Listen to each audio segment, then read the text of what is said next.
Всем здравствуйте! Вы находитесь на платформе Хаверот. Это платформа, где женщины обучают женщин Торе. Меня зовут Хана Кейла, и сегодня мы с вами будем изучать такую тему, как энергия, которую ждут все евреи. Что это за энергия? Это энергия, которая появилась в этом мире еще до сотворения этого мира, то есть это какой-то пререквизит к тому, чтобы этот мир был создан.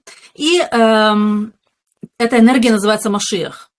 Машиах, его в нееврейских кругах это называется Мессия, но поверьте, что те понятия, которые вкладываются внутрь одного и того же слова, они могут очень сильно отличаться. И сегодня я вас познакомлю с тем, что вкладывают в это евреи, и вы поймете, почему так сильно люди во всех странах, не знаю, по всему земному шару, если они евреи, если они знакомы с иудаизмом, они могут быть бней ноах, то есть это не евреи, знакомые хорошо с иудаизмом, ждут появления в мире, раскрытия в мире этой энергии. В каком-то крупном и целом Машиах – это некоторый беспрецедентный лидер еврейского народа, которого еще не было, что-то ближайшее к тому, что можно назвать Машиахом. Это был сам Моше Рабейну и Давид ха-Мелех. И мы сегодня узнаем, что тоже многие качества, которые были присущи этим двум людям, они должны будут перевоплотиться в человеке, кто удостоится души Машиаха. Вот. Но это какая-то энергия сферы Малхут, сферы царства, сферы раскрытия какого-то невероятного лидерства, которого мы еще все не видели, не знали. Мы не просто его лично не видели, да, люди, которые вот живут сейчас, а мы, это имеется в виду вообще человечество, не видело лидера, подобного тому, которого мы ждем. Поэтому нам несколько даже сложно во многом представить, как кто, да, это вот должен быть как кто. Потому что это кто-то, кто еще больше, чем Моше Рабейну, и кто-то, кто еще больше, чем Давид ха-Мелех. Теперь на протяжении курса истории люди, евреи, всегда ждали и всегда очень трепетно относились к теме Машиаха. Почему? Потому что в наших еврейских источниках эра Машиаха, она описывается как нечто, ну, на наш взгляд, даже сказочное.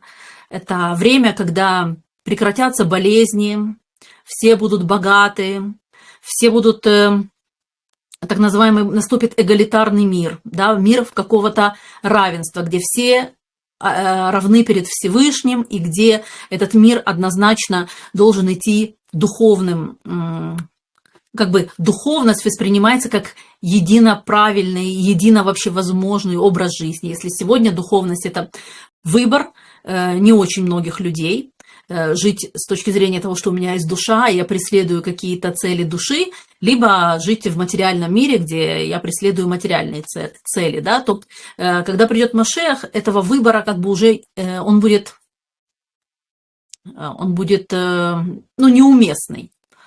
Нам когда-то приводили пример, как, например, ну вот есть огонь, да, и вы можете засунуть в него руку. Так вот, вы можете в нее засунуть в огонь, в него руку, а можете не засунуть. Это как будто ли ваш выбор. Но это, когда придет Машиах, будет настолько очевидно, что этого не надо делать. Да, вот такая будет разница между добром и злом. Это будет четко понятно. Не будет какого-то «может быть», да, а может и не быть. То есть это какие-то такие полусказочные, на наш взгляд, процессы, к которым евреи относятся более чем серьезно, потому что это записано в наших пророчествах, и которые приняты каноном. То есть это то, на чем зыждется иудаизм. И несмотря на то, что сама по себе фигура и энергия Машиаха, она в Торе не фигурирует, но мы знаем, что на горе Синай нами было получено 2 Торы, а не одна. Есть устная Тора и письменная Тора, они идут неразрывно и нераздельно. И письменная Тора – это то, что вы можете купить в магазине в качестве книги, и то, что вы можете видеть в синагоге в Арон ха-Кодеше. Но устная Тора – это то, как правильно понимать то, что там написано. И то, как правильно понимать, у нас передается из уст в уста. В трактате Песахим 54 алиф говорится о том, что Машиах был создан и натренирован до сотворения мира. Это значит, что в этот мир должна будет прийти душа, которая изначально подготавливалась для определенной миссии, для определенной цели. И эта душа, даже не так, это не душа, и эта энергия должна будет присоединиться к той душе живого человека, который этого заслуживает. Соответственно, Машиах, как мы будем сегодня учить, это человек, который произойдет от обычных родителей, родится самым обычным образом и будет по курсу своей жизни преодолевать очень много разных обстоятельств, и жизнь его будет трудная. Это не человек, который родится в рубашке, как говорится, да, не человек, у которого все будет на блюдечке с голубой каемочкой, а человек, которому нужно будет преодолевать себя и много окружающих разных факторов для того, чтобы в какой-то момент вот эта энергия Машиаха смогла соединиться с тем, что он из себя сделал, и изменить мир очень-очень круто. Изменить мир так, что абсолютно все евреи и абсолютно весь остальной другой мир увидят в нем силу Всевышнего и увидят через него страх перед Всевышним. Какое-то дикое благоговение перед Всевышним и желание идти, следовать только тем путем, который правильный. Все его усилия приведут его к вот этому уровню, настолько высокому, когда он получит вот эту душу, которая называется ехида. Это уникальный тип души, приготовленный специально для него до сотворения мира. И с получением души он осознает теперь, какая на нем лежит миссия, и он будет назначен небесами для того, чтобы выполнить эту задачу. И в этом смысле он будет очень похож с Моше Рабейну. И про него мы только что, про Моше Рабейну, поговорили.